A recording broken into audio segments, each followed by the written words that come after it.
Sure enough, a couple weeks after Alan was gone, I got an email from Marie asking to discuss ongoing compliance issues on your property. I almost laughed out loud. They still couldn't leave me alone. Part of me wanted to ignore her entirely, but another part was curious to see how far they'd push it this time. I nodded. Fine.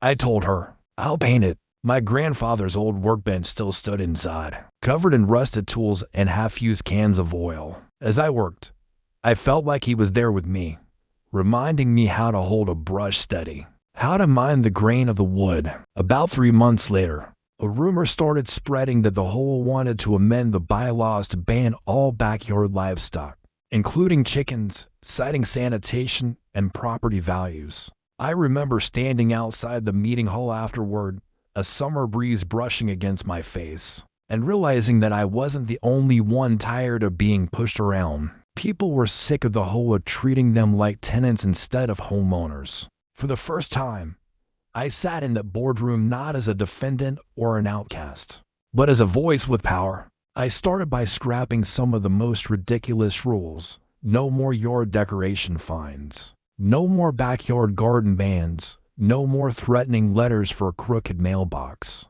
I pushed for a simpler, fair set of guidelines that left people room to live their lives. That night, one of the neighbors, a tall man named Daniel, pulled me aside. They accused me of turning lakeside estates into a free-for-all, but most people were grateful.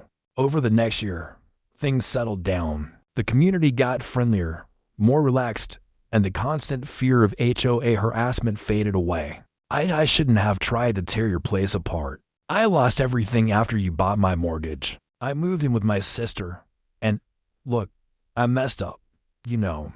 He said, if you ever thought about running for the board, you'd have a lot of support. I opened the door and looked around, breathing in the warm scent of wood and old metal. I need a job. I heard you might be hiring.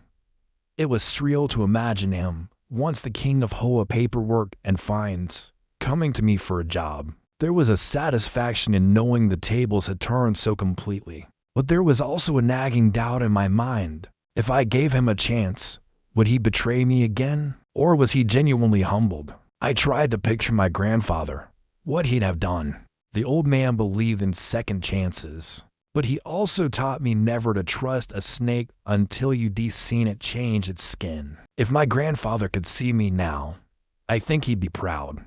I protected what mattered. I'd stood my ground. We sat on the back porch, beers in hand, the sunset turning the sky gold over the shed. Daniel listened patiently and then shrugged. Look, Marcus, he said, you beat the guy fair and square. You owe him nothing. It felt risky, but I had more work than I could handle, and a man deserves a chance to prove he can change. The first few days were tense. Alan moved carefully, barely speaking, almost like he was afraid to even breathe too loudly. But he showed up on time, did what I asked, and didn't complain. Bit by bit, I saw a glimmer of the old pride returning to his posture, but this time stripped of arrogance. But if you want to hire him, make sure he knows the rules. That made sense. Alan Forbes, the man who once tried to ruin my life, was asking me for work. He showed up right on time, his shoulders slumped, carrying a tiny spiral notebook like a school kid waiting for detention. I laid it out straight. If you work here, I told him, you're going to respect my property, respect the neighbors, and respect me. If you can't do that, don't bother. Alan nodded like a drowning man grabbing a lifeline. I can, he said. I promise. I didn't answer right away. Part of me wanted to slam the shed door in his face. Another part wondered if this was what winning really looked like, having the power to show mercy. At first, I laughed the idea off. Me, on the HOA board? I'd rather walk barefoot over nails. A familiar voice called out, Alan Forbes. He looked rough, thinner than before, wearing a faded polo shirt instead of his usual designer golf clothes. He stepped out of a beat-up sedan, looking around like a man seeing a ghost. But then I realized maybe the only way to keep them in check was from the inside. I knew exactly where they would lead. They'd come for my birds, then maybe for my garden, and after that, who knows what else. At the next HOA meeting, Murray tried to present the amendment, reading from a neatly printed script about preserving neighborhood standards. But this time, I wasn't alone. A half-dozen neighbors stood up with me. "Why are you here?"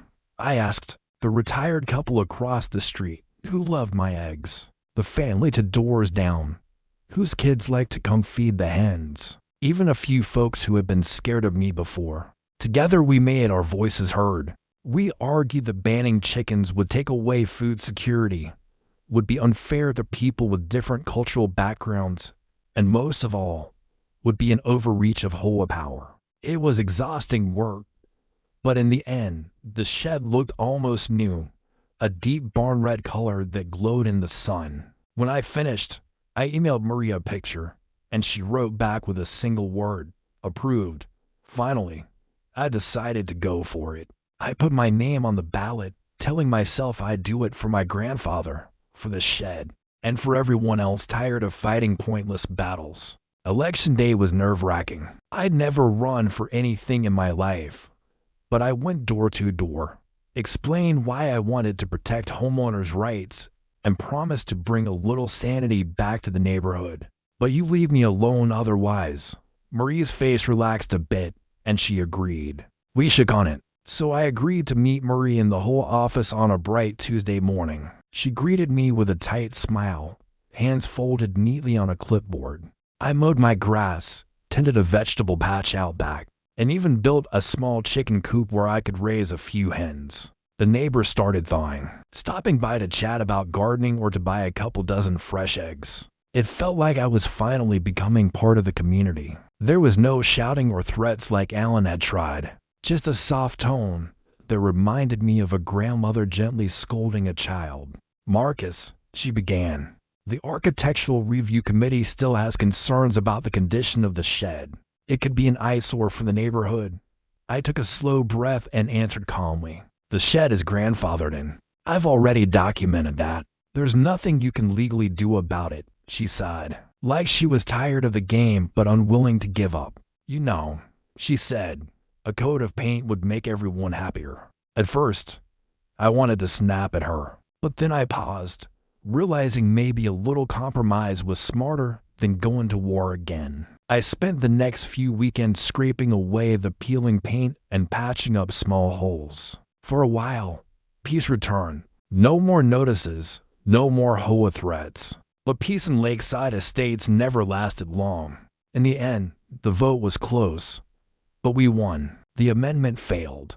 I spent the next month thinking about it. Every time I saw Marie's nervous glances or heard another rumor of a new rule, the idea made more sense. When the votes were counted, I won by a landslide. Marie gave me a brittle handshake and stepped aside. Of course, there were some who didn't like the change. One afternoon I stood in front of my shed, the paint still fresh, the new hinges working perfectly. But just as I was closing up, I heard a car pull into the driveway. "Marcus," he said, "can we talk?" I crossed my arms. "About what?" He looked down, shame crossing his face. For a moment, I almost felt sorry for him. Almost. But then I remembered every sleepless night, every fine, every threat. He hesitated, then swallowed hard. It stunned me. I let out a slow breath. "Let me think about it," I told him, then turned and walked back into the shed, closing the door behind me. For the first time in a long time, I felt truly at peace. I spent the rest of that afternoon thinking about Alan's request. That night, I talked it over with Daniel, my neighbor, and now a good friend. The next morning, I called Alan and told him to meet me by the shed. I hired him part-time, just to help clean out some of the scrap metal and reorganize the old tools.